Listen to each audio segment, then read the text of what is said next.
Sheinbaum, a few words from France 24. If you read it, will it be a feminist presidency? Ahorita los atiendo, por favor.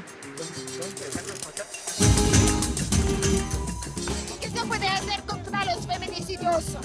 Cero impunidad. Hello, I'm Annette Young, the host of the 51%. This week we're in Mexico, which is set to vote in its first ever woman president. This is the two leading candidates are female. But despite this extraordinary event, what does it mean for women's rights in a country where femicide is still a massive problem and an estimated 10 women each day are murdered?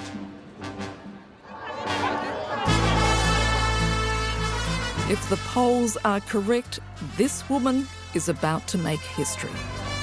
Scientist and former Mexico City Mayor Dr. Claudia Sheinbaum is significantly ahead of her closest rival, Xóchitl Gálvez, in the upcoming presidential election.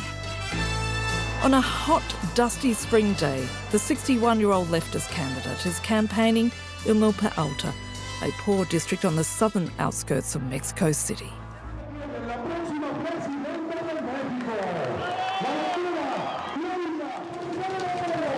Afterwards, we get the chance to ask her about the difficulties Mexico faces, such as the drug cartels, economic issues and immigration.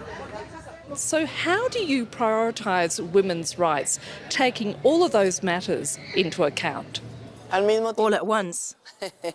It's clear that a policy is needed to continue to expand access to rights for all Mexican people. Access to education means access to rights for the Mexican people. And when you provide access to education, you support women. When you provide access to health services and reproductive health as well, you support women.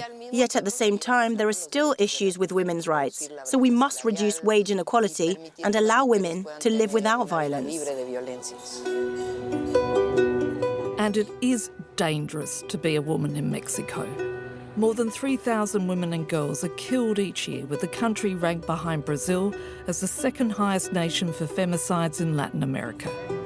In many cases, they're killers acting with impunity in a nation consumed by endless drug wars, with activists saying close to 95% of cases of violence against women go unpunished.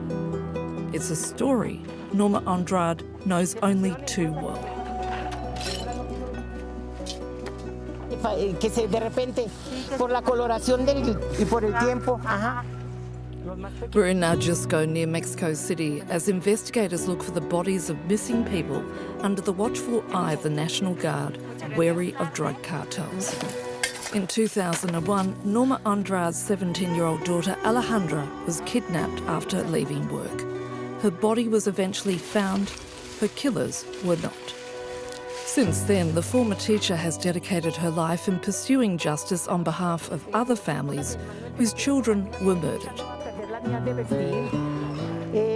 We're sifting the sand to look for remains, pieces of bone, things like that. We say to ourselves that maybe we will find something here. But we only find body parts that animals don't like. Esteban Gallardo Belonte is looking for information about his sister Pamela. 6 years ago, she never returned from a music festival held in the region. I never thought I'd be in a situation like this. And living it, I realized how unaware I was of the situation women experience in my country. Unfortunately, here in Mexico, men see women as objects of pleasure, and this leads to other scenarios, such as human trafficking, and it's really difficult.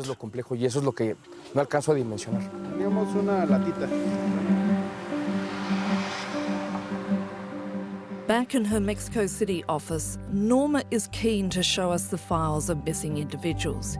Yet the courage of her activism has clearly worried the wrong people. She survived 2 assassination attempts. So what is her opinion of the 2 female presidential candidates?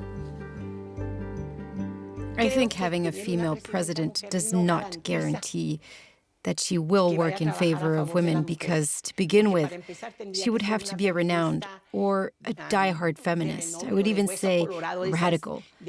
She would have to say, I'm coming in and going to dramatically change laws. I'm going to transform the country's public policy so it will be in favor of women.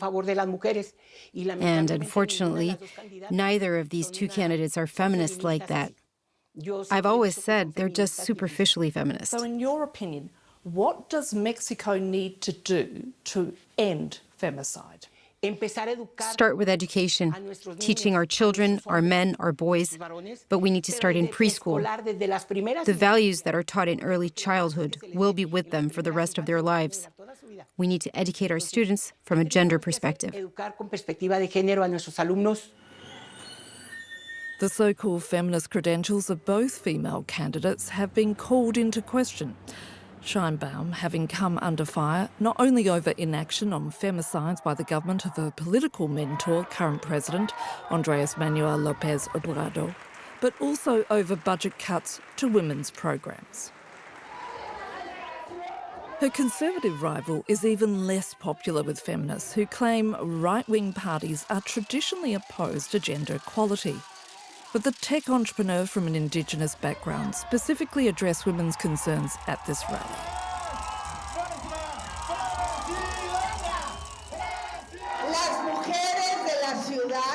The women of the city will have the national care system. They will be able to work without being afraid of who watches their children. Many of the problems surrounding women is that when they ask for help, it is rarely given. When a woman will call 911, we are not going to let her down.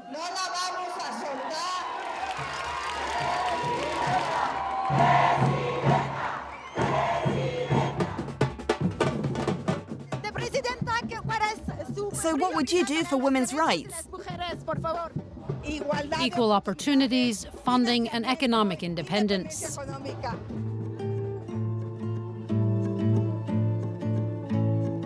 Criminologists say the high femicide rate is due to cultural machismo, gender inequality and domestic violence, as well as a justice system riddled with problems, not to mention corruption.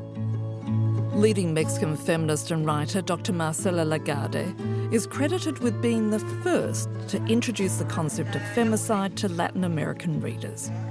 I asked her what should be done to end impunity for men accused of violence.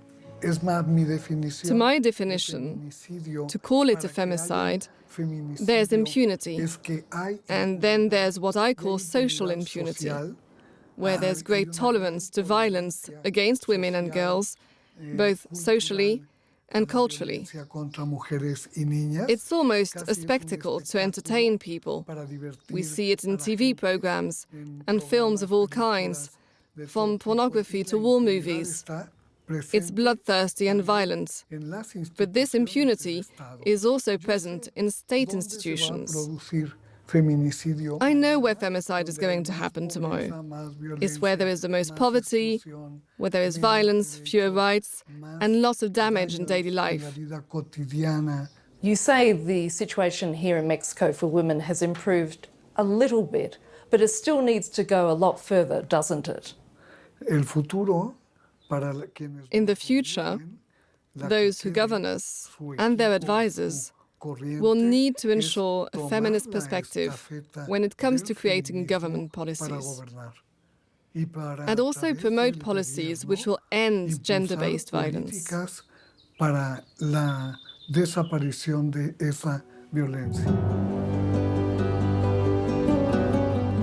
Yet while Mexican women may have been granted the vote more than 70 years ago, it's still not a guarantee for some women living in far-flung Indigenous communities. Ocotaquila is an isolated village in the southern Mexican state of Guerrero. Electoral advisor Antonio Ramirez Marcelino is here to meet local mothers.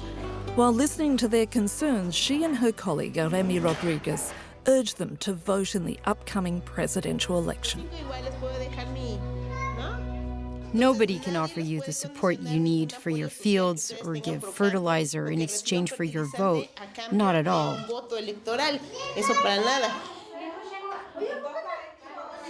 Until 2 years ago, community traditions had blocked these women from voting in local elections. But in January 2022, by using the force of the law, Ramirez Marcelino managed to successfully end the practice. The women told me that before they died, they wanted to vote to elect the municipal delegate. And one of them is my mum. My mother encouraged me to participate in this action, and I supported her because I went to school and I made sure that my mother could vote for the first time in her life in the community.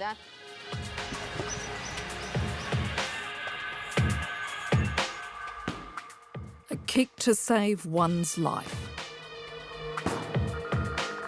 Dubbed the Fight Club, these women and trans women in Mexico City are learning how to defend themselves. I came to the club 8 years ago when I was 16 and had a violent boyfriend. Ever since coming here, I feel much safer on the street. And learning to defend myself has helped me feel a lot freer. But will the election of Mexico's first female president ensure even greater freedom for its women and girls? We are rather worried that because there is a woman in charge, people will think that we can let our guard down. But on the contrary, we have to continue to be on guard and be just as attentive to everything that comes our way.